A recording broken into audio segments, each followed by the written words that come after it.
BNP জনগণের কাছে যেই ওয়াদা দেয়, বিএনপি সরকার পরিচালনার দায়িত্বে থাকলে সেই ওয়াদা বিএনপি পূরণ করে। আমরা দেশের মানুষকে বলেছিলাম খাল খনন করব, আপনারাই বললেন কাজ শুরু করেছি। দেশের মানুষকে আমরা বলেছিলাম আমরা মা বোনদের হাতে ফ্যামিলি কার্ড পৌঁছে দেব, সেটাও তো শুরু হয়েছে নাকি? আচ্ছা, দেশের মানুষকে আমরা বলেছিলাম আমরা কৃষক ভাইদের হাতে কৃষক কার্ড দিব, সেই কাজ শুরু হয়েছে? এখনো পুরোপুরি শুরু হয়নি, অল্প করে শুরু করতে হয় প্রথমে, কিন্তু শুরু তো হয়েছে নাকি?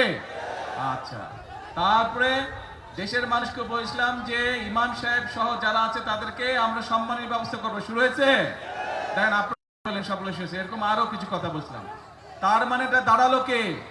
তার মানেটা দাঁড়ালো বিএনপি জনগণের কাছে যেই ওয়াদা দেয়, বিএনপি সরকার পরিচালনার দায়িত্বে থাকলে সেই ওয়াদা বিএনপি পূরণ করে।